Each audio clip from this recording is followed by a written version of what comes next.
brothers, we shall continue our study of 1 Timothy.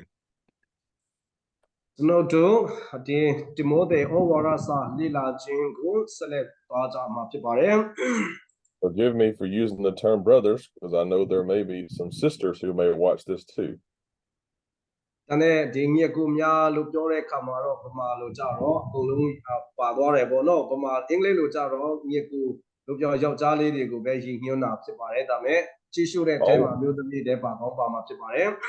Always invite people to join our meetings.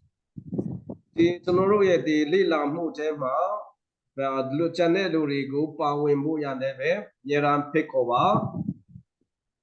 would love to have them study the Bible with us.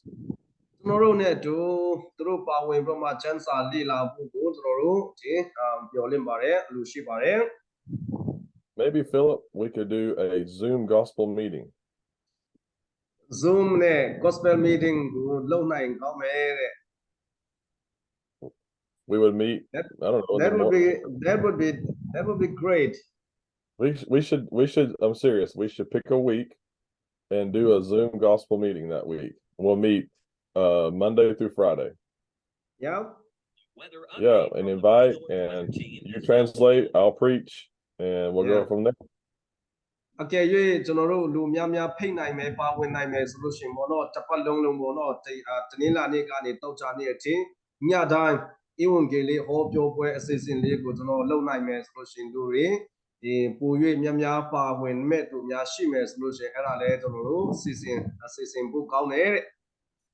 All right, brethren. We'll be planning that event. Philip, you and I will get together and let's see if we can plan that.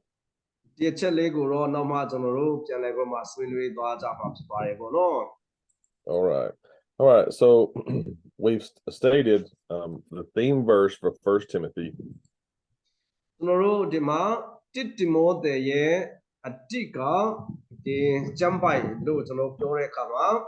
Is 1 Timothy chapter 3 and verse 15.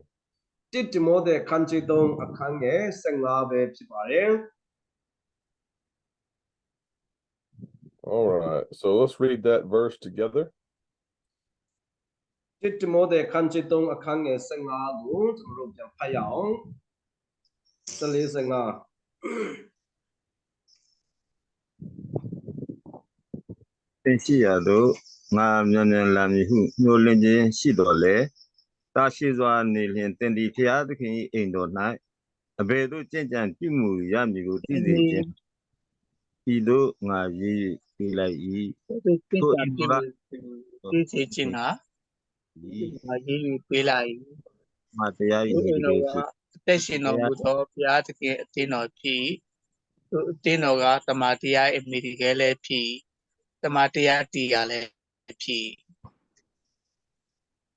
All right, brethren.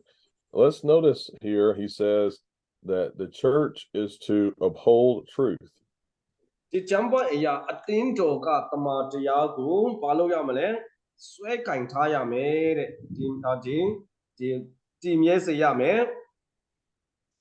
Another principle you see here is one ought to conduct himself in a way that aligns with truth. Now,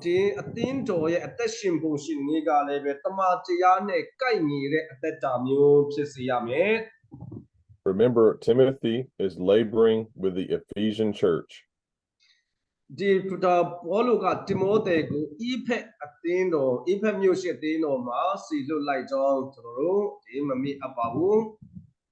And now as we get into chapter 3, he addresses church leadership.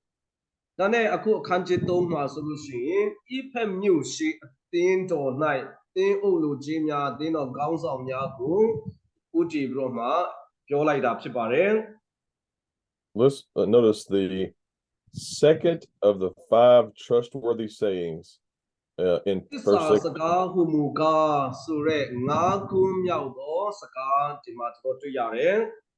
These sayings are located in 1 Timothy, 2 Timothy, and Titus.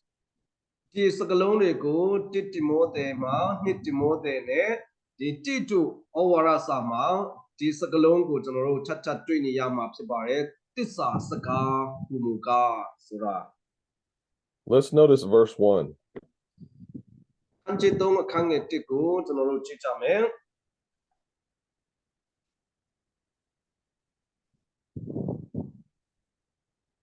Shall I read?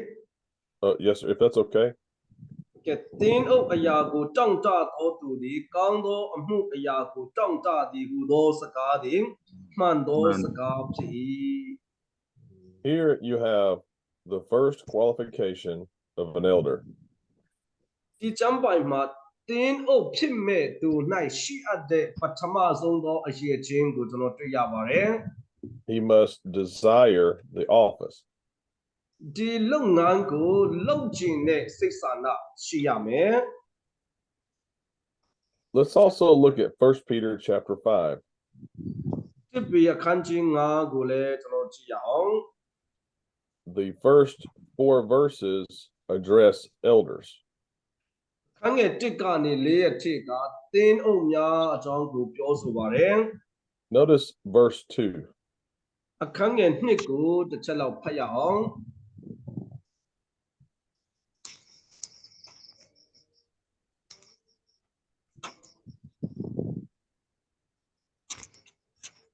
တစ်ပေလား အခန်းတစ်ပေအခန်းကြီး9အခန်းငယ်2 တစ်ပေခန်းကြီး9ငယ်2မှာတင်တို့နဲ့အတူရှိတော်ဘုရားသခင်ဤသူတို့စုကိုထင်းခြင်းအမှုမှာအနိုင်ထင်းရသောကြောင့်မဟုတ်မစင်ကြယ်သောစီးပွားကိုတတ်မဲ့သောကြောင့်မဟုတ်ပဲအလိုလိုစေတနာစိတ်ရှိကြည့်ရှုအုပ်ထင်းကြလော Notice a couple of words. Not an elder doesn't shepherd under compulsion, like it's not forced upon him. ဒီတင်းအုပ်ကသူတို့ကိုအုပ်ချုပ်တဲ့အခါမှာအနိုင်ထင်းရဖို့မဟုတ်ဘူးဆိုတာ So you see here an overseer or elder desires to serve in this capacity. ဒီမှာပထမဆုံးသူတို့၌ရှိအပ်တဲ့တင်းအုပ်၌ရှိအပ်တဲ့အရေးချင်းကလူချင်းတောင့်တတဲ့ဒီစိတ်ဒါမှမဟုတ်ဒီစီခံလို့တော့ဒီလုပ်ငန်း၌ဒီကဏ္ဍ၌အစီခံလို့တော့သူဖြစ်ရမယ် Philip, does the Burmese translation use bishop? Actually all bishop and other elders all translate the same word. What is it? What is the word? We don't have a different word for that. Or it is kind of like the one who ruled the church. Okay. So in this situation, in 1 Timothy 3, the Greek word here refers to an overseer. Now the Timothy အခန်းကြီး3ကိုကြည့်တဲ့အခါမှာကျွန်တော်တို့ဗမာလိုကြတော့အကုန်လုံးတင်းအုပ်လို့ဘာသာပြန်ထားတာဒါပေမဲ့မူရင်းကျမ်းကိုကျွန်တော်တို့ကြည့်တဲ့အခါမှာဒီမှာကြတော့ overseer ဆိုတဲ့ဒီကြည့်ရှုစောင့်ရှောက်တဲ့သူဆိုတဲ့စကားလုံးသုံးထားပါတယ် Let's see if I can write this. I don't know if I can or cannot.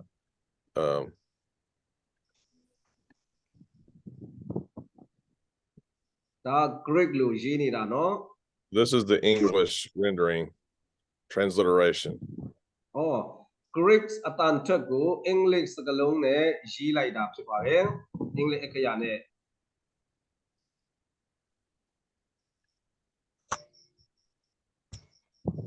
The root word is episkopos. Greek စကားလုံးက episkopos ဖြစ်ပါတယ် And it's one of 3 terms used to refer to elders. အဲ့ဒီဝေါ်ဟာရကတင်းအုပ်များကိုပေါ်ပြတဲ့ဝေါ်ဟာရ3ခုထဲကတစ်ခုဖြစ်ပါတယ် And so when it comes to an elder, one of the things they do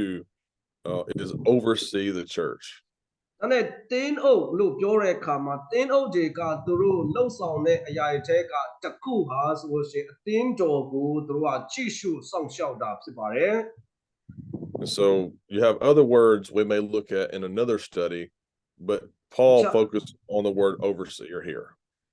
တခြားကျမ်းပိုက်တွေကိုကြည့်တဲ့အခါမှာတင်းအုပ်တွေရဲ့လုပ်ငန်းကိုတခြားနာမည်နဲ့ခေါ်ဆိုတာဟာတွေကျွန်တော်တွေ့နိုင်တယ်ဒါပေမဲ့အခုဒီမှာဒီလေ့လာမှုအတွက်ကြည့်ရှုစောင့်ရှောက်တော်သူဆိုတဲ့စကားလုံးကိုပဲကျွန်တော်တို့အသုံးပြုသွားမှာဖြစ်ပါတယ် And then he proceeds with further qualifications. ပြ ဒီမှာဒီသူတို့၌ရှိအပ်တဲ့အရေးချင်းများကိုဆက်လက်ပြီးမှပေါ်ပြပါတယ် These qualifications deal with ethics, not the function, like the functional how you do the job, you know. ဒီအရာကြတော့လုပ်ငန်းလုပ်ဆောင်တဲ့နည်းစနစ်မဟုတ်ဘဲနဲ့ဒီဟာကြတော့ကိုယ့်ရဲ့ကျင့်ဝတ်လူတဦးတစ်ယောက်ရဲ့ကျင့်ဝတ်တွေကိုပြောဆိုတာဖြစ်ပါတယ်တဲ့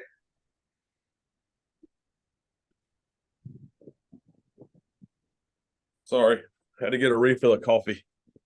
ဟောသူ coffee ကိုထပ်ပြီးမှဖြည့်လိုက်တာဖြစ်ပါတယ်တဲ့ sorry ပါတဲ့ So if we went maybe some other study or other passages that focus on the functional role. တခြားကျမ်းပိုက်တွေကိုကြည့်တဲ့အခါမှာသူတို့ရဲ့လုံရက်ကိုပေါ်ပြတဲ့အချက်တွေလည်းရှိပါတယ်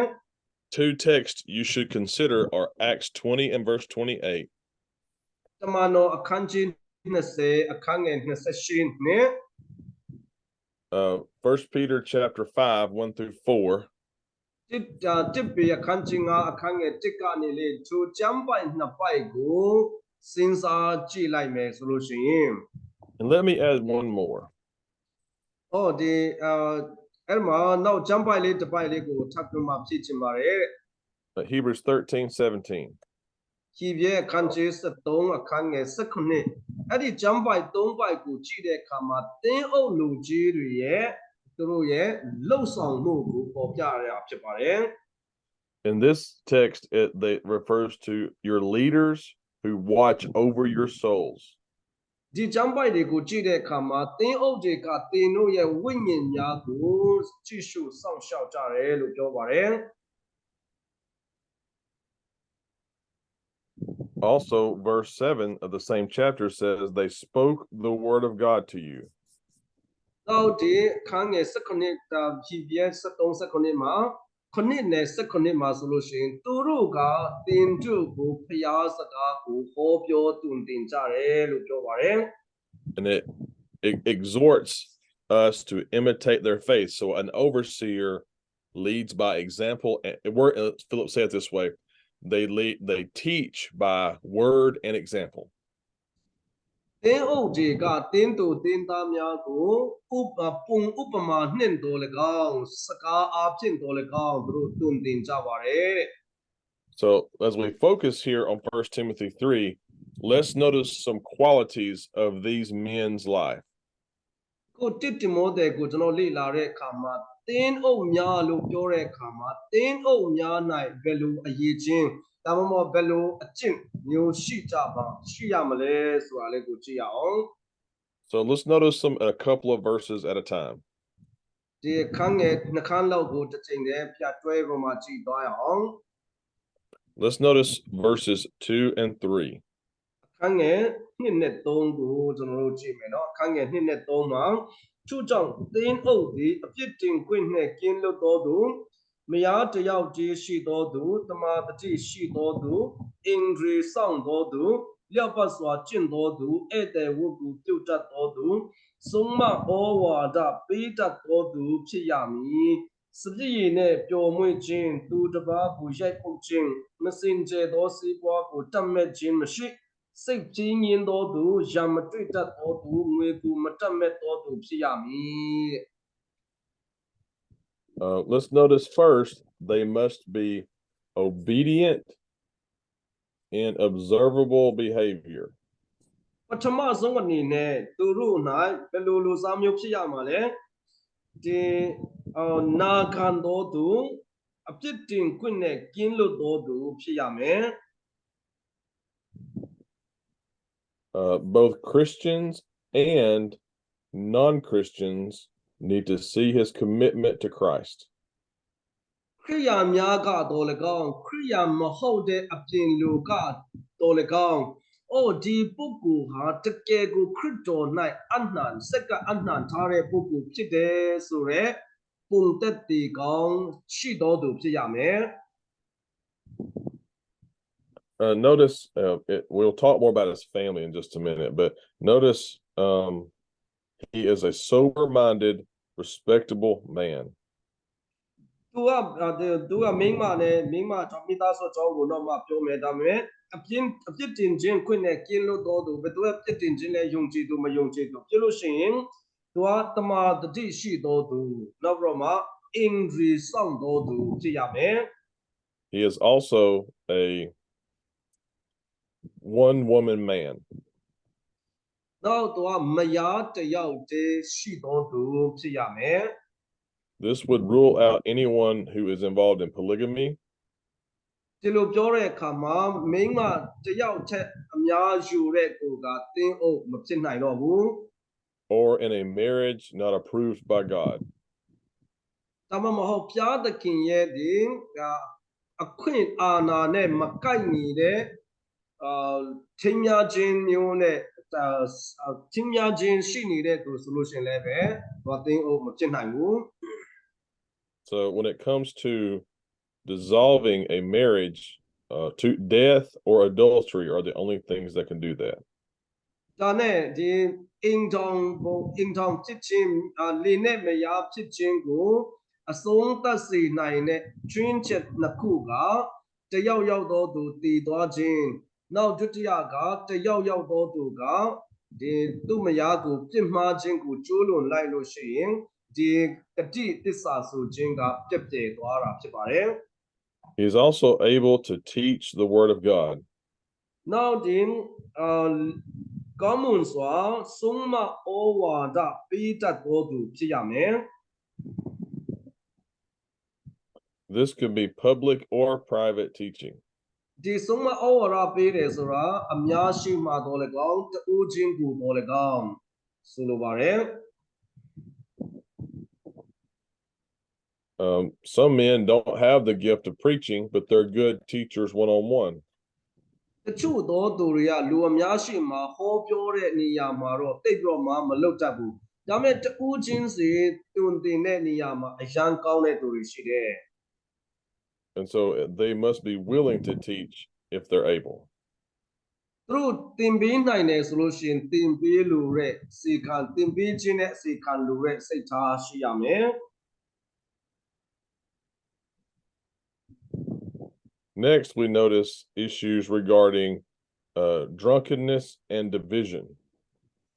နောက်ဒီမှာနောက်တစ်ချက်ကစပြည့်ရည်နိုင်ပျော်မွေ့ခြင်းဒါမှမဟုတ်ဒီအရက်မှုတောက်ကျိုးအရက်တောက်တဲ့သူဒါမှမဟုတ်ဒီသူတစ်ပါးကိုရိုက်ပုတ်တတ်တဲ့စိတ်ပုတ်တဲ့သူမဖြစ်ရဘူးတဲ့ Furthermore, he's not driven by money. နောက်ဒီငွေကိုတတ်မဲ့တဲ့သူလည်းမဖြစ်ရဘူး All right, now let's notice the second point. ဒါဒုတိယဆောစောပြောတဲ့အချက်တွေကပထမအချက်ပေါ့နော်အခုဒုတိယအချက်လေးကိုကျွန်တော်ကြည့်ရအောင် An overseer must lead his family. ဆောစောကပြောတဲ့ပထမအချက်ဆိုတာကဒီသူ့ရဲ့နာခံမှုအသက်တာဟာပတ်ဝန်းကျင်၌ထင်ရှားတော်သူဖြစ်ရမယ်နောက်ဒုတိယမှာကျတော့သူ့ရဲ့မိသားစုကိုကောင်းမွန်စွာကြီးကြပ်နိုင်တဲ့သူဖြစ်ရမယ်တဲ့ Let's read verses 4 and 5 of chapter 3. အခန်းငယ်၄နဲ့5ကိုကျွန်တော်ဖတ်မယ်နော်မိမိအင်ကိုကောင်းမွန်စွာအုပ်စိုး၍တမာတိရှိသည်နှင့်မိမိသားသမီးကိုဆုံးမနိုင်သောသူဖြစ်ရမည်မိမိအင်ကိုမအုပ်စိုးတတ်လျှင်ဘုရားသခင်ရဲ့အသင်းတော်ကိုအဘယ်သို့ပြုစုလိမ့်မည်နည်း In this text, we notice that the home is the proving ground for an elder's ability to shepherd the church. တင်းအုပ်တယောက်ဟာတင်းအုပ်တယောက်ရဲ့အရေးချင်းပြည့်မီတယ်မပြည့်မီဘူးဆိုတဲ့အရာကိုအတိကထင်ရှားစေတဲ့အရာကသူ့ရဲ့မိသားစုပဲ Notice he must manage his own household. If he can't manage Paul asked the question, if he can't manage his own home, how can he lead a congregation? မိမိရဲ့အင်ကိုအုပ်စိုးတတ်တော်သူဖြစ်ရမယ်။ဒါနဲ့မိမိအင်ကိုမအုပ်စိုးတတ်ရင်ဘုရားသခင်အသင်းတော်ကိုအဘယ်ကဲ့သို့ပြုစုလိမ့်မည်နည်းလို့မြေကွန်မြေထားပါတယ်။ Now let's go to the third point. အခုတတိယအချက်ကိုကျွန်တော်ကြည့်ရအောင် And let's read verse 6. အခန်းငယ်6ကိုကျွန်တော်ဖတ်မယ် မာနနှင့်ရစ်မှု၏ဖြင့်မာန၏အဖြစ်ရောက်စေမည်ဟုစိုးရင်စရာရှိ၍ဘာသာဝင်လူသစ်မဖြစ်ရ Next, he must have experience in his Christian walk. သင်းအုပ်လူကြီးဖြစ်မဲ့သူကခရိယာန်ရဲ့အသက်တာမှာရင့်ကျက်တဲ့သူဖြစ်ရမယ် A new convert or a new believer could be led astray by the ပြောင်းလဲခါစဒါမှမဟုတ်ယုံကြည်ခါစလူကအတွေ့အကြုံလည်းမရှိသေးဘူး he may become puffed up and deluded by pride. အကယ်၍ပြောင်းလဲခါစလူတယောက်လူတစ်ကိုအသေးအုပ်ရာကိုခါလိုက်မယ်ဆိုလို့ရှိရင်သူ့ကိုယ်သူမာနထောင်လွှားပြီးတော့မှဒီပြည့်စည်သွားနိုင်တယ် Let's notice the fourth one. အခုဒီတင်းအုပ်လူကြီး၌ရှိအပ်တဲ့လေးချက်မြောက်အချက်လေးချက်မြောက် Let's read verse 7. ခန်းငယ်ခုနှစ်မှာဆိုလို့ရှိရင်ကဲ့ရဲ့ဖြစ်တင်ခြင်းမာနဖမ်းမိခြင်းနဲ့ကင်းလွတ်မြကြောင်းပြင်ပလူတို့တွင်အတရေရှိသောသူဖြစ်ရမည် Notice next, he must have the respect of outsiders. ကိုဒီသူကအပြင်ကလူတွေရဲ့ဒီယူသည်လေးစားမှုကိုခံတဲ့သူလည်းဖြစ်ရမယ် These outsiders might not prefer his doctrines and morals, အခုအပြင်လူဆိုတဲ့ຢာကဒီတွင်တင်ခြင်းနဲ့မသက်ဆိုင်တဲ့သူဒါမှမဟုတ်ဒီကိုကျင့်တရားမကောင်းတဲ့သူလည်းဖြစ်ကောင်းဖြစ်မှာပေါ့နော် but they respect his integrity and commitment to the Lord. သူတို့ရဲ့မြတ်အတင်းအပြင်လူနောက်တော့မှဒီကိုကျင့်တရားမကောင်းတဲ့သူတွေကပင်ဒီလိုကိုကြည့်လိုက်လို့ရှင်အိုးဒီလိုကတကယ်ယူတည်ထိုက်တယ်ဒီလိုကခရစ်တော်အတွက်တကယ်ကိုစက္ကအနှံထားပါလားဆိုတာကိုဒီအပြင်လောကမှာလည်းပဲဒီဖြစ်အတိရှိတော်သူဖြစ်ရမယ်တဲ့ These qualifications focus on self-discipline and maturity. အခုဒီအရေးချင်းတွေကိုကျွန်တော်ကြည့်တဲ့အခါမှာကိုစီကံကြက်မှတ်ခြင်းနဲ့ရင့်ကျက်ခြင်းနဲ့သက်ဆိုင်နေတာကိုတွေ့ရတယ်နော် He has the ability to relate well to others. နောက်သူတစ်ပါးနဲ့ဆက်သွယ်တဲ့ဆက်ဆံတဲ့နေရာမှာလည်းပဲကောင်းကောင်းဆက်ဆံတတ်တဲ့သူလည်းဖြစ်ရမယ် Now, Titus chapter 1 also has some qualifications. တိတုအခန်းကြီး1မှာလည်းပဲတင်းအုပ်လူကြီး၌ရှိအပ်တဲ့အရေးချင်းများကိုပေါ်ပြပါတယ် Lord willing, when we study Titus 1, we'll compare the two lists. ပြလို့တော့ရှိ၍ကျွန်တော်တို့တိတုဩဝါဒစာကိုလေ့လာနိုင်ခဲ့မယ်ဆိုလို့ရှိရင်တိတုရဲ့အရေးပေါ်ပြတဲ့အရေးချင်းနဲ့တိမောသခန်းကြီး3ရဲ့ပေါ်ပြတဲ့အချက်တွေကိုပြန်လည်ပြီးမှနှိုင်းယှဉ်ပြီးမှကြည့်သွားမှာဖြစ်ပါတယ် And these two lists are supplemental to each other. They supplement each other. တိမောသခန်းကြီး3မှာပေါ်ပြတဲ့အချက်တွေနဲ့တိတုထဲမှာပေါ်ပြတဲ့အချက်တွေကတစ်ခုနဲ့တစ်ခုဖြည့်စွက်ပြီးတော့မှပေါ်ပြသွားတာတွေ့ရပါတယ် And we see a total picture or portrait of who an elder and overseer is. ဒါနဲ့တင်းအုပ်ဒါမှမဟုတ်ဒီအတင်းတော်ကိုကြည့်ချက်တဲ့သူဒါမှမဟုတ်ကြည့်ရှုစောင့်ရှောက်တဲ့သူဟာဘယ်လိုလူမျိုးဖြစ်ရမလဲဆိုရဲခြုံငုံရုပ်ပုံကိုကျွန်တော်တို့ကြည့်ခဲ့တာဖြစ်ပါတယ် Any you want to summarize or are there any ဒီမှာ questions? အနေငယ်လေးကျွန်တော်ပြောလိုက်မယ်နော်ဒီတင်းအုပ်၌ရှိအပ်သောအရေးချင်းများလို့ပြောတဲ့အခါမှာသူ့ရဲ့လုပ်ငန်းပိုင်းကိုပြောတာမဟုတ်ဘဲနဲ့သူ့ရဲ့ဖြစ်ချင်းပိုင်းကိုပြောဆိုတာဖြစ်ပါတယ်တဲ့နော်နောက်အဲ့ဒီအရေးချင်းကိုသူက၄မျိုးနဲ့ခွဲထားပါတယ်ပထမကသူ့ရဲ့နာခံမှုနဲ့သူ့ရဲ့ကောင်းမှုနဲ့အသက်တာဟာမြင်သာထင်သာရှိရမယ်ခရိယာအနေနဲ့ခရိယာမဟုတ်တဲ့သူတွေရဲ့ရှိမှာနောက်နံပါတ်2ကတင်းအုပ်ကကြည့်ရှုစောင့်ရှောက်တဲ့သူဟာသူ့ရဲ့မိသားစုနဲ့ကိုဥပစိုးနိုင်တော်သူဖြစ်ရမယ်နောက်တတိယကခရိယာအသက်တာမှာအတွေ့အကြုံရှိတဲ့သူယဉ်ကျက်တဲ့သူဖြစ်ရမယ်နောက်၄ချက်မြောက်မှာကျတော့အပြင်လူတွေရဲ့ရှိမောက်မှာလည်းပဲအတရေရှိတော်သူဖြစ်ရမယ်ဆိုရဲဒီအချက်၄ချက်ကိုကြည့်တဲ့အခါမှာသူ သူ့ရဲ့အရေးချင်းဆိုတာသူ့ရဲ့ကုကျင့်တရားဒါမှမဟုတ်သူ့ရဲ့စိတ်နေသဘောထားကိုအတိတ်ကရည်ညွှန်းနေတာဖြစ်ပါတယ်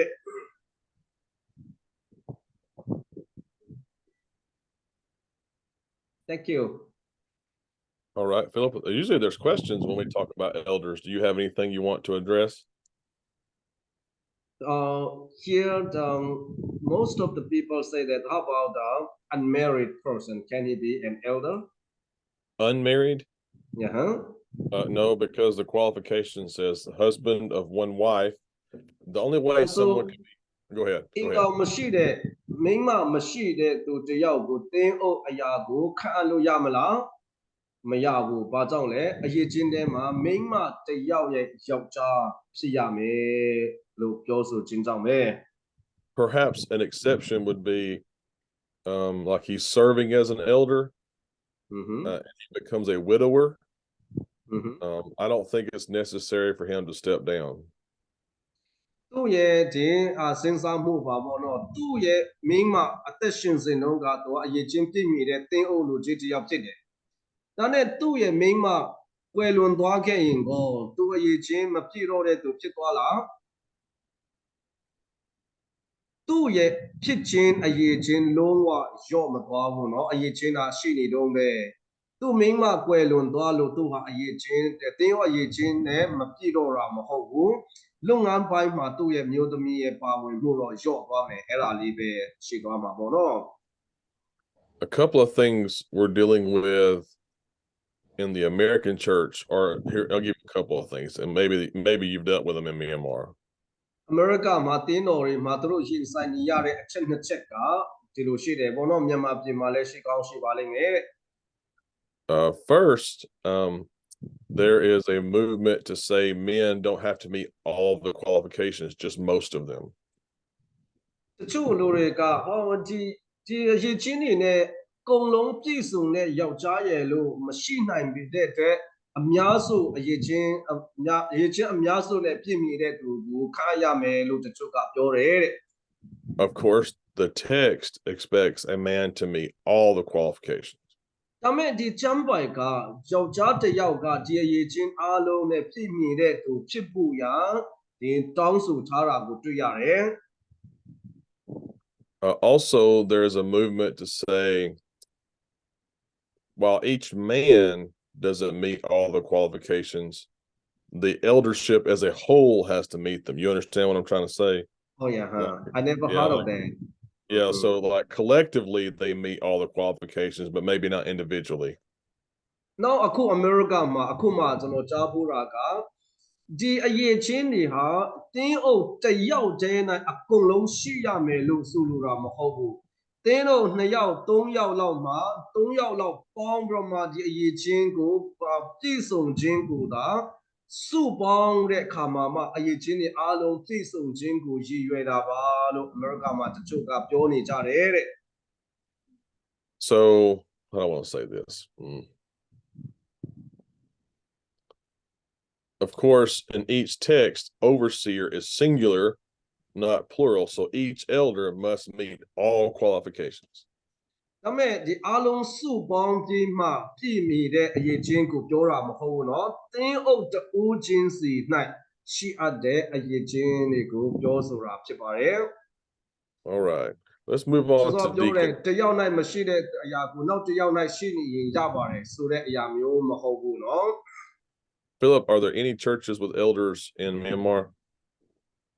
Not officially yet. Not officially yet. I thought one church maybe up in Calais had them at one time. So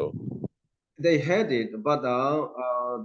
they are not scripturally right. Oh, I understand.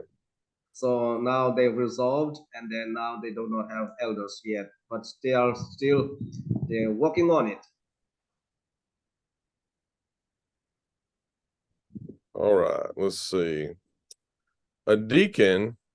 is a position of service, not a position of authority. Now, now the checkတင်းတောင်များရဲ့အရေးတင်းတောင်များ၌ရှိတဲ့အရေးချင်းများတင်းတောင်ဆိုတာယာဒိုးမဟုတ်ဘူးအခွင့်အာဏာရှိတာမဟုတ်ဘူးအစီခံခြင်းပဲဖြစ်ပါတယ် it appears they might be younger men. တင်းတောက်ဆိုတဲ့အခါမှာတင်းအုပ်များလောက်အသက်မရွယ်မကြီးပဲနဲ့တက်ငယ်ရွယ်တဲ့သူလည်းဖြစ်နိုင်တယ် And their role is different, so their qualifications are different. သူတို့ရဲ့ကန္တာလည်းပဲခြားနာတာဖြစ်တဲ့အတွက်သူတို့၌ရှိရတဲ့အရေးချင်းလည်းတင်းအုပ်များနဲ့ကွာခြားပါတယ်။ကွာခြားချက်လေးတွေရှိပါတယ် The term, the Greek word diakonos, is used in a variety of ways in the New Testament. Greek ဝါဟာရ diakonos ဆိုတဲ့စကားလုံးကိုဓမ္မသစ်ကျမ်းထဲမှာဒီပုံစံအမျိုးမျိုးနဲ့အသုံးပြုပါတယ် It refers, it can refer to a servant or minister in a general sense. ဒီအစီခံကျွန်တွေကိုလည်းရည်ညွှန်းနိုင်တဲ့ကဲ့သို့ဒီဝန်ကြီးတို့နေရာမျိုးဒါမှမဟုတ်အမှုတော်ဆောင်တဲ့သူများကိုလည်းရည်ညွှန်းနိုင်တယ် It's used this way in Matthew 20:28 and Mark 10:45. မာသဲအခန်းကြီး20အခန်းငယ်28နဲ့မာကုအခန်းကြီး30အခန်းငယ်45မှာဆိုလို့ရှိရင်စီခံကျွန်ဒါမှမဟုတ်ဒီအမှုဆောင်လို့အသုံးပြုထားပါတယ် It is to be differentiated from doulos, which means really like a slave or bond servant. ကို Greek စကားလုံးမှာကြတော့ကျွန်လို့ကျွန်တော်ပြောတဲ့အခါမှာဒီအလိုအလျောက်နဲ့ကျွန်ဖြစ်သွားတယ်ရွေးချယ်လို့မဟုတ်ဘဲနဲ့အလိုလိုနဲ့ကျွန်ဖြစ်သွားတာမျိုးကိုအဲ့ဒါခေါ်ဝေါ်တာကို dolos လို့ခေါ်တယ်နောက်အခုဒီတင်းတောက်များကိုသုံးပြုတဲ့စကားလုံးမှာကြတော့ဒီ diakonos ဆိုတဲ့စကားလုံးသုံးထားတာဖြစ်ပါတယ်အဲ့ဒါနဲ့မတူဘူးเนาะစကားလုံးအတိတ်တွေက And so it originally referred to someone who served tables. We see that in Matthew 22:13 and Acts chapter 6. ဘာတဲ့ခန်းကြီး20ခန်းငယ်28မှာစပွဲ၌လှုပ်ကြွေးတော်သူလို့အသုံးပြုပါတယ်နောက်တမန်တော်အခန်းကြီး6မှာလည်းပဲဒီစပွဲကိုလှုပ်ကြွေးမဲ့သူဆိုပြီးမှအသုံးပြုထားတာကိုတွေ့ရပါတယ် Now let's leave 1 Timothy 3 and go to Acts chapter 6. အခုတိတိမောတဲ့အခန်းကြီး3ကိုဖတ်ပြီးမှတမန်တော်အခန်းကြီး6ကိုကျွန်တော်တို့ကြည့်မယ် 1 Timothy 3 is the only place we see qualifications of a deacon. အခုတမန်တော်အခန်းနော်မဟုတ်ဒီတိတိမောတဲ့အခန်းကြီး3အခန်းငယ်8ကနေစပြီးမှတင်းတောက်၌ရှိရသောအရေးချင်းများကျွန်တော်ပေါ်ပြပါတယ် But we see something similar in Acts chapter 6. ဒါမဲ့အခုတမန်တော်အခန်းကြီး6မှာလည်းပဲတူညီတဲ့ဒီလောက်ရက်တွေကိုတွေ့ရပါတယ် Some people ask, is this the first deacons as in an official position?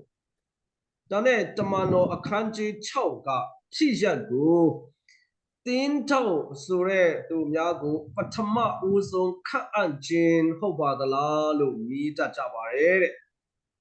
Brother McGarvey would say yes. In his commentary, this was the first time deacons were appointed. Now the McGarvey ဆိုတဲ့ပုဂ္ဂိုလ်ကတော့တမန်တော်အခန်းကြီး6မှာတင်းတောက်များကိုအရင်ဦးဆုံးခန့်အပ်ခြင်းဖြစ်ပါတယ်လို့သူကပြောတယ်တဲ့ But Brother Roper and evangelical F.F. Bruce would say no, it's like a forerunner to the office. ဒါပေမဲ့ဒီ Roper တို့နောက်တော့မှ F.F. Bruce ဆိုတဲ့ပုဂ္ဂိုလ်တွေကတော့တရားဝင်တင်းတောက်အနေနဲ့ခန့်အပ်ခြင်းမဟုတ်သေးဘူးနောက်မှဖြစ်လာမဲ့တင်းတောက်များရဲ့အကြောင်းကိုယေရှုဘုရားယာယေအနေနဲ့ဒီအလုတ်ခိုင်းခြင်းပဲဖြစ်ပါတယ်လို့ပြောကြတယ် I think Brother Roper is correct. ဒါနဲ့ Roper ပြောတဲ့အကြောင်းအရာကဘုရားမှာမှန်ကန်တယ်လို့ယုံကြည်ရတယ် Let's notice some differences between Acts 6 and 1 Timothy 3. ဘာကြောင့်လဲဆိုလို့ရှိရင်တမန်တော်အခန်းကြီး6ကဖြစ်တဲ့ဒီတောင်းဆိုတဲ့အရေးချင်းတွေနဲ့တိတိမောတဲ့အခန်းကြီး6မှာတင်းအုပ်၌ရှိရတဲ့အရေးချင်းတောင်းဆိုမှုပဲခြားနာချက်လေးတွေရှိတယ်ကိုကျွန်တော်ကြည့်ရအောင် First of all, it's not in a congregational setting. အခု ခုတမန်တော်အခန်းကြီး6ထဲကဖြစ်ရပ်ကတင်းစုတစ်ခု၌ဖြစ်ပျက်တဲ့ဖြစ်ရပ်မဟုတ်ဘူးတဲ့နော်အနေနဲ့အရရက်ကစုဝေးလာတဲ့သူတွေလည်းပါဝင်တယ် Number 2, နံပါတ်2 it is under the oversight of the apostles and not an eldership. ဒီတင်းအုပ်များရဲ့ဦးစီးဦးဆောင်မှုအောက်မှာမဟုတ်သေးဘဲနဲ့တမန်တော်တွေရဲ့ဦးစီးဦးဆောင်မှုအောက်မှာရှိနေပါသေးတယ် Number 3, နောက်နံပါတ်3 their role is different. သူတို့ရဲ့လုပ်ငန်းအခန်းကဏ္ဍအားလည်းပဲခြားနားပါတယ် And then notice number 4,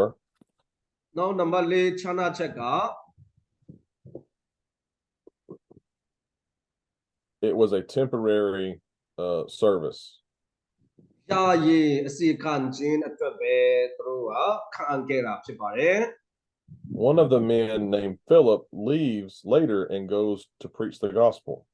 ဘာကြောင့်လဲဆိုလို့ရှိရင်အဲ့ဒီရွေးထားတဲ့လူ9ယောက်တည်းကဖိလစ်ဆိုတဲ့သူတစ်ယောက်ကအဲ့ဒီနေရာကနေထွက်သွားပြီးမှရှမာရိဘက်ကိုသူ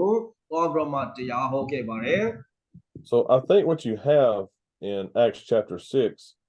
is Philip, you know what I mean by like foreshadowing or forerunner? Like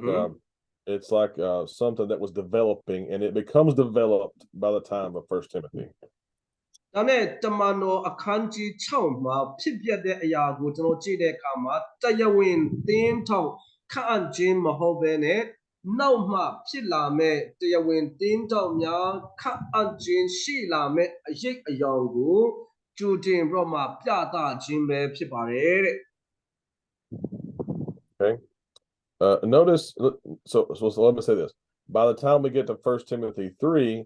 this became a position of service in local churches. ခုတိမောသေအခန်းကြီး3ရောက်လာတဲ့အခါမှာဆိုလို့ရှိရင်ဒီတန်တရအသင်းစုတစ်ခုမှာတင်းထောက်အရာအနေနဲ့ခန့်ခြင်းဖြစ်လာပါတယ် Let's notice their qualifications beginning in verse 8 and reading through verse 13. We'll notice a couple of verses at a time. ကိုကျွန်တော်တို့ဒီတိမောသေအခန်းကြီး3အခန်းငယ်10ကနေဆိုကျွန်တော်တို့စနစ်အထိကိုဖတ်သွားပြီးတော့မှတင်းထောက်၌ရှိအပ်တဲ့အရေးချင်းများကိုကျွန်တော်တို့ကောက်နှုတ်သွားမှာဖြစ်ပါတယ် Let's read verses 8 and 9 together. အခန်းငယ်10နဲ့9ကိုဖတ်မယ်ထိုနည်းတူတင်းထောက်တို့သည်တည်ကြည်သောသူဖြစ်ရကြမည်ရှာနှခွနဲ့ပြောသောသူစပြည့်ရည်ကိုတောက်ကျိုးသောသူမစင်ကြယ်သောစီးပွားကိုတတ်မဲ့သောသူမဖြစ်ရကြကိုတည်သောစိတ်စင်ကြယ်သည်နှင့်ယုံကြည်ခြင်းနှင့်နက်နဲသောအရာကိုဆွဲလန်းသောသူဖြစ်ရကြမည်သူတို့သည်လည်းရှိမစွာကစုံစမ်းခြင်းကိုခံကြစေနောက်မှအဖြစ်တင်ခွင့်နဲ့ကင်းလွတ်လင်တင်းတောက်လောက်ကြစေထိုနည်းတူမိမ sorry okay 8 and 9 Yes, sir. Let me get this message sent. All right. Sorry about that. Somebody needing a response. Verse 8 and 9. Let's notice a couple of things. Number 1. ခန်းငယ်10နဲ့9တဲကနေပြီးတော့မှတင်းအုပ်နဲ့ပတ်သက်ပြီးတော့မှအရေးချင်းများကိုကျွန်တော်ကြည့်အောင် Number 1, they are respectable and not gossips. ပထမဆုံးအနေနဲ့သူတို့ကတည်ကြည်တော်သူဖြစ်ရမယ်နောက်ပြီးတော့မှအတင်းလူတွေရဲ့အတင်းကိုပြောတတ်တဲ့သူမဖြစ်ရဘူးတဲ့ So we see here also not given to much wine. နောက်ဒီစပြည့်ရည်ကိုတောက်ကျူးတော်သူမဖြစ်ရဘူးတဲ့ Due to cultural pressures of drinking, often this needs to be explained. I'm sorry I said due to cultural pressure to drink alcohol, this needs to be explained. အခုဒီစပြည့်ရည်ကိုတောက်ကျူးတော်သူလို့ပြောတယ်အလွန်ကျွံတောက်တော်သူမဖြစ်ရဘူးဆိုနည်းနည်းတောက်လို့ရလားဆိုတော့အတွေးမျိုးတွေဝင်လာတတ်ပါတယ်အဲ့ဒါကြောင့်ဒီယဉ်ကျေးမှုရဲ့ဖြစ်အားကိုကျွန်တော်တို့ဒီပြောဆိုဖို့ရမယ်လို့အပ်ပါတယ် Wine was a common daily drink in the first century. ပထမရာစုတုန်းက ဒီ wine တောက်ခြင်းဟာနေ့တိုင်းလူတွေရဲ့နေ့တိုင်းစားတောက်နေတဲ့အစားအစာတစ်မျိုးဖြစ်ပါတယ်တဲ့ Daily wine was often diluted with water and often sweetened. ဒီနေ့တိုင်းသူတို့တောက်တဲ့ဒီ wine ကိုရေနဲ့ရောပြီးတော့မှအချို့တကြားတွေနဲ့ထည့်ပြီးတော့မှရောပြီးတော့မှတောက်လေးရှိကြတာဖြစ်ပါတယ်တဲ့ Let's see, how do I want to say this? Common ratios were like 1 part water, 3 parts water to 1 part wine, up to 6 parts water, 1 part wine. သူတို့ရဲ့ဖြိုပုံဖြိုနည်းက wine ကိုသူတို့က wine ကတစ်ပုံနောက်ရေက6ပုံလောက်အဲ့လိုနဲ့ရောပြီးတော့မှတောက်လေးရှိတာဖြစ်ပါတယ်တဲ့ Let's see. So it probably had some alcohol content, but very, very, very little. အဲ့နဲ့ပထမရာဆိုတော့ကသူတို့တောက်တဲ့ wine ထဲမှာဂျင်းတဲ့ alcohol ဆိုရဲမူးစီတဲ့အနိတင်ပါလာပါတယ်ဒါပေမဲ့ရေနဲ့ရောလိုက်တဲ့အတွက်ကြောင့်မို့လို့လူကိုအဲ့လောက်ကြီးပြက်စီးတိုင်စီနိုင်တော့အောင်ကိုဒီအနိတင်မရှိတော့ဘူးတဲ့ Daily use of wine would not be equivalent to like beer or hard liquor or wine today. ပထမရာဆိုတုန်းကနေ့တိုင်းသူတို့တောက်တဲ့ wine ဟာယနေ့ beer တို့ဒါမှမဟုတ်အရက်တို့နဲ့လုံးဝမတူဘူးတဲ့နော် beer တောင်မှသူကမူးစီတတ်တာမျိုးပါသွားသေးတယ် So what you have here is someone, what he's saying is you don't drink, you would have to drink a lot to become drunk. Does that make sense? မူး So အောင်ဆိုလို့ရှိရင်များများတော့ပြင်းတဲ့ရက်မှများများတော့မှမူးမယ်မလား daily use, medicinal use in their culture was fine, but hard liquor would be prohibited. ဒီမှာပြောတဲ့အရာကသူတို့ရဲ့ယဉ်ကျေးမှုအရာနေ့တိုင်းတောက်နေကြပဲဘာမှပြဿနာမရှိဘူးဒါပေမဲ့အခုဘာပြောလာလဲဦးနှောက်ကိုပုံမှန်မဖြစ်စေတဲ့အခြေအနေထိအောင်တောက်တဲ့သူမျိုးမဖြစ်ရဘူးလို့ဆိုလိုတာဖြစ်ပါတယ် Furthermore, they also were not to be motivated by greed. နောက်ဒီငွေကိုမစင်ကြယ်သောစီးပွားငွေကိုတတ်မဲ့တဲ့သူမဖြစ်ရဘူးလို့ပြောပါတယ်တင်းတောက်ပါ Now let's notice verses 10 and 11. နောက်ဒီအခန်းငယ်30နဲ့17မှာသူတို့ဒီလဲရှိမစွာကစုံစမ်းခြင်းကိုခံကြစေနောက်မှအပြစ်တင်ခွင့်နဲ့ကင်းလွတ်လင်တင်းတောက်လောက်ကြစေသူနှင့်သူမိမတို့သည်ကြီးကြီးသောသူဖြစ်ရမည်ချောစားတတ်သောသူမဟုတ်တမာတတိရှိသောသူအရာရာ၌တစ္ဆာရှိသောသူဖြစ်ရကြမည်တဲ့ So in this text, we learn that in verse 9 it says that does yours say like hold the faith, their faithfulness is derived from the fact that they're tested and found faithful. ကိုခန်းငယ်9နဲ့10ကိုကြည့်တဲ့အခါမှာတင်းတောက်လုံမဲ့သူကယုံကြည်ခြင်းနဲ့နဲ့နေသောအရာကိုဆွဲလန်းသောသူဟုတ်မဟုတ်ကိုအရင်စမ်းစစ်ရမယ်လို့ပြောပါတယ်ကြည်ကြည်မှုရှိလားမရှိဘူးလားဆိုအရင်စမ်းစစ်ဖို့လိုတယ် Furthermore, their wives, does yours say wives verse 11, Philip? နောက်ဒီတင်းတောက်လုံမဲ့သူရဲ့ဒီမိန်းမဟာလည်းပဲတစ်တင်ခြင်းနဲ့ခွင့်နဲ့ကင်းလွတ်သောသူဖြစ်ရမယ်တဲ့ It's not that their wives served as deacons, but often they may serve in some ways she may be a helpmeet for him. စဉ်းစားကြည့်မိန်းမကတင်းတောက်လုံမဲ့သူမှမဟုတ်ပဲဘာကြောင့်တင်းတောက်၌ရှိအပ်တဲ့ဒီမိန်းမရဲ့အရေးချင်းကိုပေါ်ပြတယ်လဲဆိုလို့ရှိရင်ဒီမိန်းမတွေကကိုယ့်ရဲ့ယောက်ျားကိုအစိုးတရားပြုတာမျိုးတို့ဒါမှမဟုတ်တွေးဆောင်တာမျိုးတွေလှုပ်ဆောင်တတ်ကြလို့ပဲဖြစ်ပါတယ်တဲ့ So we see here they must be people of faithful character, high integrity. ဒီတင်းတောက်များဟာဒီတစ္ဆာရှိတော်သူနောက်ပြီးတော့မှယူတာဖြုတ်မှတ်တော်သူနောက်ပြီးတော့မှမှန်ကန်တော်သူဖြစ်ရမယ်ကြည်ကြည်တော်သူ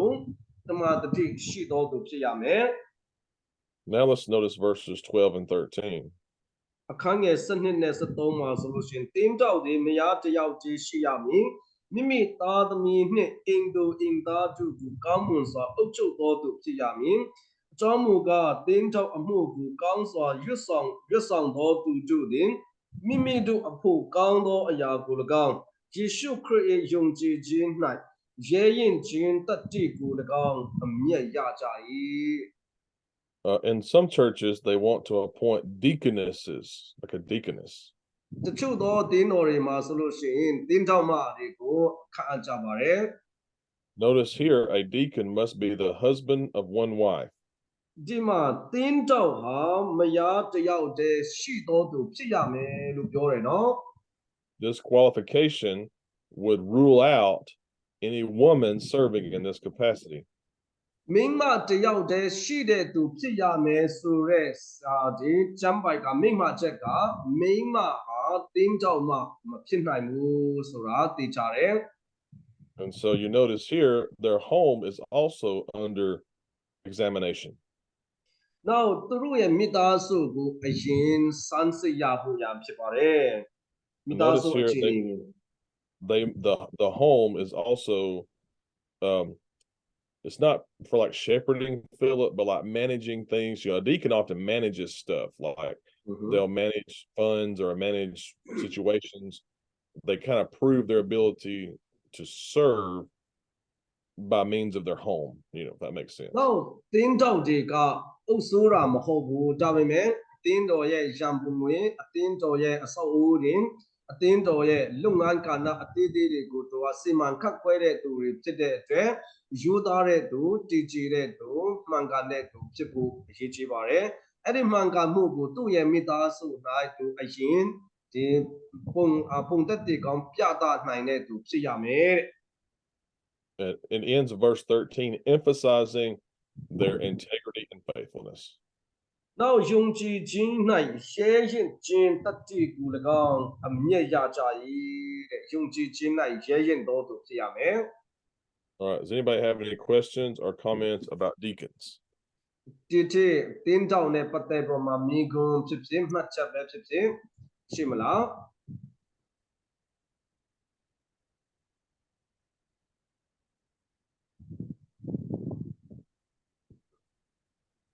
Deacons handle specific jobs. တင်းတောက်တွေကတိကျတဲ့လုပ်ငန်းတစ်ခုခုကိုသူတို့ဟာဒီလှုပ်ဆောင်ကြတယ် For example, we have probably 9 deacons, I guess, 8 or 9 deacons. အခုသူတို့တင်းစုမှာဆိုလို့ရှိရင်တင်းတောက်9ယောက်လောက်ရှိတယ်တဲ့ Each of them has a specific responsibility. ဒါနဲ့တူးချင်းစီကမတူညီတဲ့တိကျတဲ့တာဝန်ယူမှုရှိကြတယ်တဲ့ under the oversight of our elders. သူတို့တင်းအုပ်တီရဲ့ဒီဘာလဲစီမံကွပ်ကဲမှုအောက်မှာတင်းတောက်တွေကသူတို့တာဝန်တစ်ခုချင်းစီကိုသူတို့ကကင်တွယ်ကြတယ် For example, ဥပမာအနေနဲ့ our deacon that manages our missions is named Bart Shannon. သူတို့ရဲ့သာသနာလုပ်ငန်းကဏ္ဍကိုဒီတာဝန်ယူတဲ့သူကဒီဘာဆိုတဲ့သူပြောတဲ့လူတစ်ယောက်ဖြစ်ပါတယ် So he works alongside Wayne and Janet and Joey and Anna in managing our missions.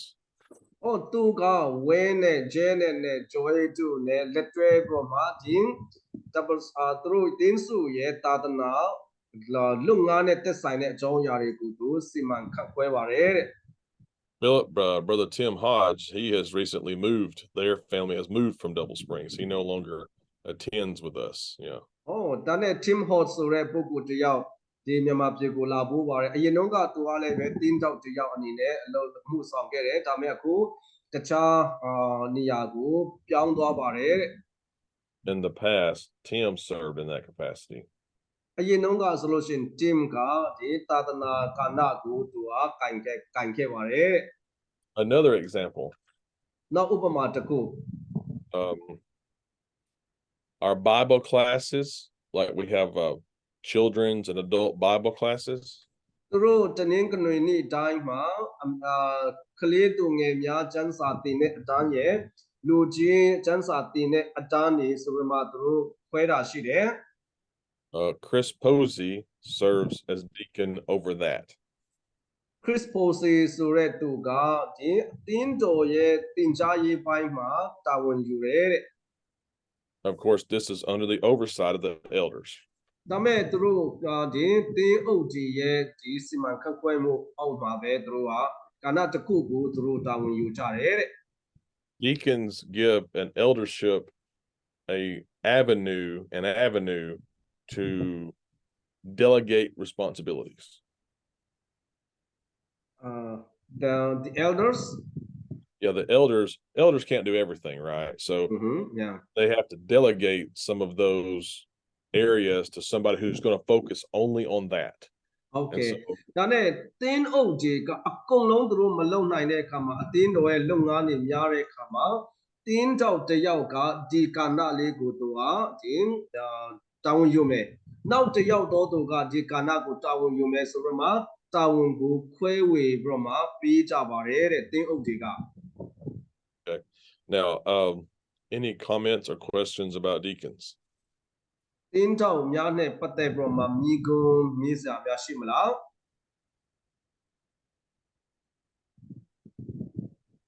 ရှိပါဘူး No All right. Let's finish our chapter for today. ဒီနေ့အတွက်ကျွန်တော်တို့ဒီခန်းကြီးအသုံးခုအသုံးခန်းကိုခန်းကြီး3ကိုကြည့်အောင်ကျွန်တော်ကြည့်ရအောင် That is the easiest. This is the easiest class I've ever taught on church leadership. Usually there are a lot of ရဲ့ဦးဆောင်အသင်းတော်ရဲ့ခေါင်းဆောင်မှုနဲ့ပတ်သက်ပြီးမှဒီအတန်းမှာသူသင်ပေးတာအလွယ်ကူဆုံးပဲတဲ့ usually lots of questions. ခါတိုင်းဆိုလို့ရှိရင်မိဂုံးတွေအများကြီးတက်လာလေးရှိတယ်တဲ့ But the New Testament is very clear as to what's expected from the leaders of the church. ဒါမဲ့ဓမ္မသစ်ကျမ်းကအသင်းတော်ရဲ့ခေါင်းဆောင်မှုနဲ့ပတ်သက်ပြီးမှခေါင်းဆောင်များဟာဘယ်လိုကြည့်ရမလဲဆိုတဲ့သူ့ရဲ့လမ်းညွှန်ချက်တွင်တင်ချက်ကအင်မတန်ရှင်းပါတယ် Lord willing, next week in chapter 4, we'll notice a minister's role and responsibility. ပြလူတော်ရှိရင်လာမယ့်အပတ်ဗုဒ္ဓဟူးနေ့မှာသာသနာပြုတဲ့သူဒါမှမဟုတ်တရားဟောတဲ့သူရဲ့အခန်းကဏ္ဍဘယ်လိုရှိလဲဆိုတာကိုကျွန်တော်ကြည့်သွားမှာဖြစ်ပါတယ် All right, let's notice these. Let's notice verses 14 through 16. ခန်းငယ်14ကနေ16အထိကျွန်တော်ကြည့်ရအောင်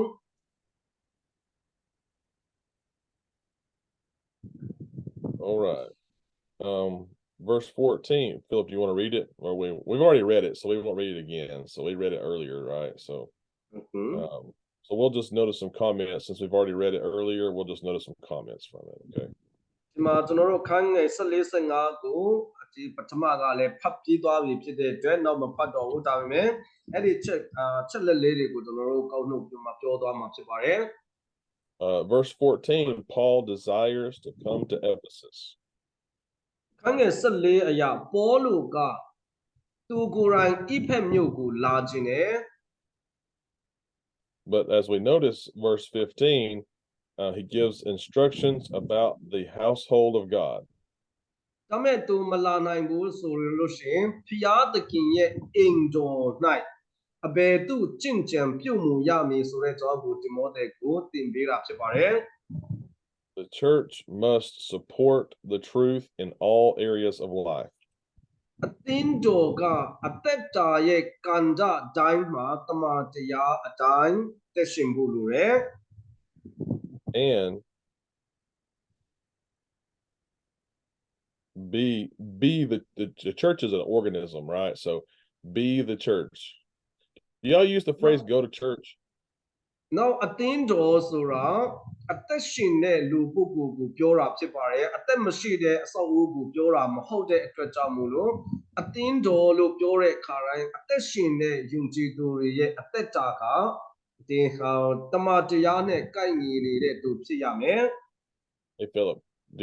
do in Burmese, do you guys say we go to church? No, we don't struggle with that word because we always say that let's go to worship.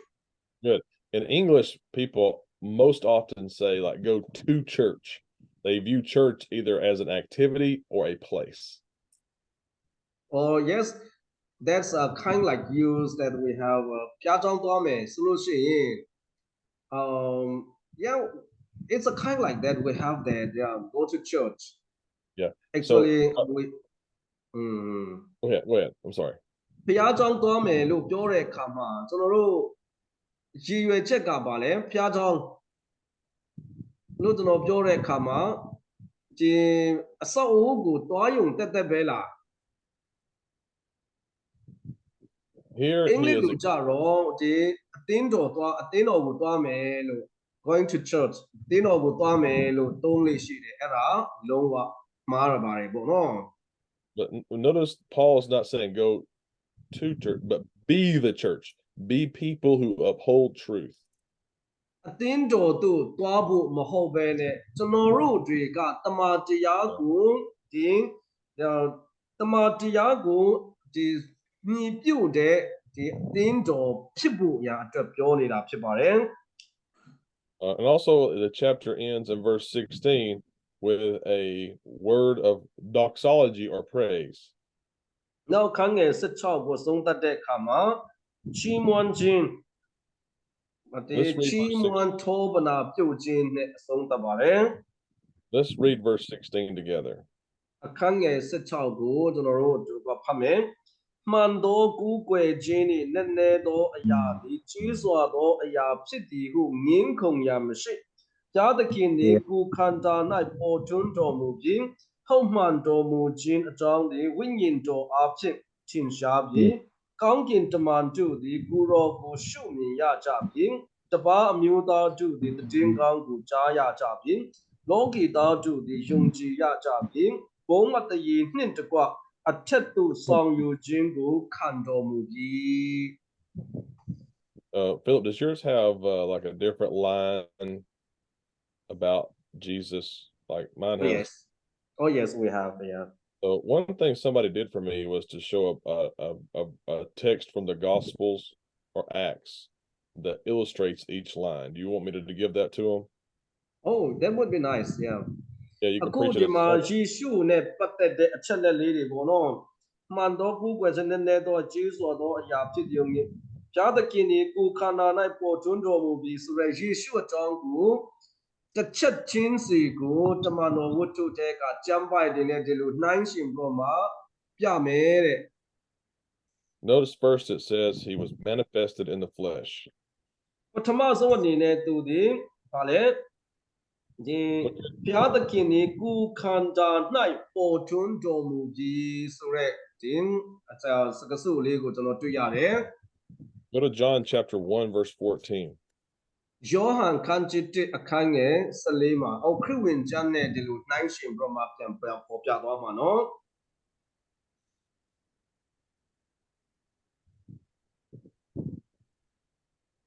In this text, he says,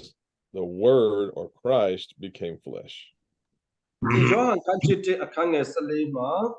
နှုတ်ကပတ်တော်ဒီလေလူစားတိကိုခံယူ၍ကျေးဇူးတော်နဲ့၎င်းသစ္စာတော်နဲ့၎င်းပြည့်စုံတဲ့ငါတို့တွင်တည်နေတော်မူသည်ဖြစ်၍ Now let's go to vindicated in or by the Spirit. နောက်ပြီးတော့မှဒုတိယအချက်ယေရှုကအတင်းကိုခန္ဓာ၌ပေါ်ထွန်းတော်မူပြီးပြီးမှဘာကြောင့်တွေ့ရလဲဟုတ်မှန်တော်မူခြင်းအကြောင်းကိုဝိညာဉ်တော်အားဖြင့်ထင်ရှားပြီတဲ့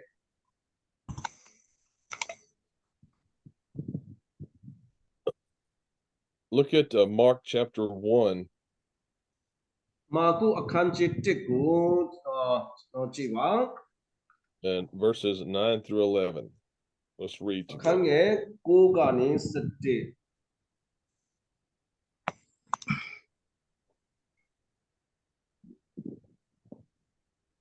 Mark chapter 6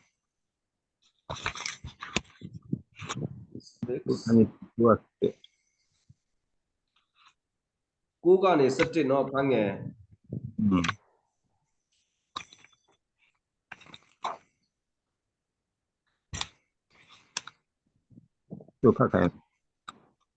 Shall I read? Yes, sir. Marco Kanchi Chow Akange Ugani Setino Chiningu Silo Chiningu Sijalo Inji Akanchi Jilla. Okay. Kanchi Akange Ugani Seti. Chuaka Yeshu, the Galilee, Nazareth New Ma, Chuala Yun, Johan Lepsi, Jordan Midnight Baptism to Kanomui, Jima Potas in Drink, Counting Que Yue, Winging Do, the Junior Kedo, Kuro upon night, Sin the Domu the Gumi Ya Yue, Tinga, Nitem Yanuya, Nai Chita Piji, who Counting Ga Tando, Chili. Notice here at Jesus' baptism, the Spirit descends upon him, giving how do I say this? Approval of his ministry. Yeshu baptism Kambroma Tam Yao Lare Kama Tanshindo Winino Sinte to upon night chanting Nare Tu Ye Tadana Lungan Gu Tokane Achong Gu do Piata Jara Pipare. Now it says he was seen by angels. Now Gongin Taman do the Guru Gu Shumi Ya Jabi Suretatia Che.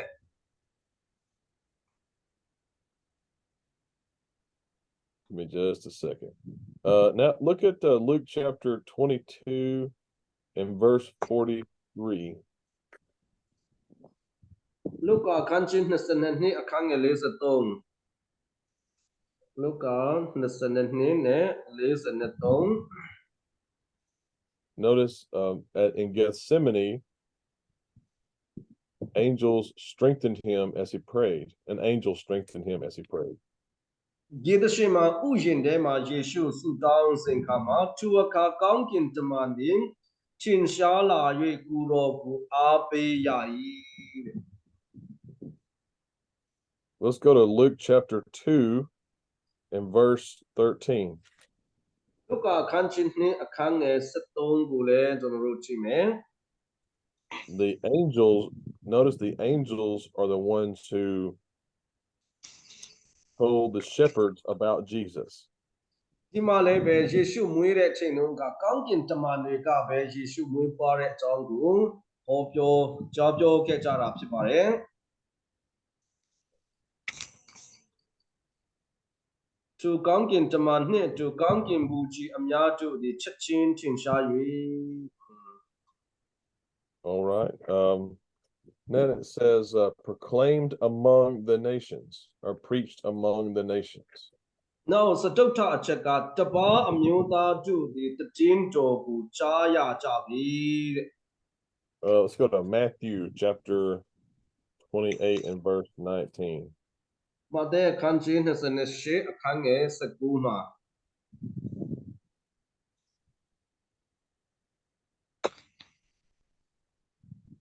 Tintu the Toy Lumutakaru, not to keep his select, Miro Taro, and Shindo Wingin Joy, Nama, Night, Baptism, Picha Lord. In this text, the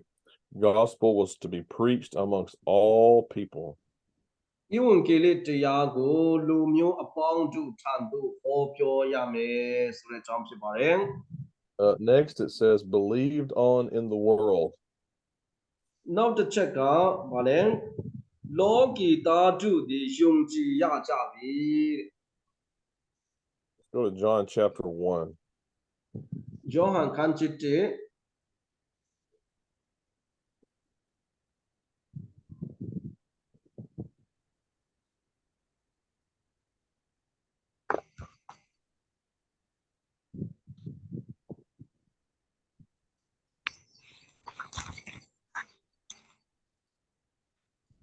Look at John chapter 1, verse 12.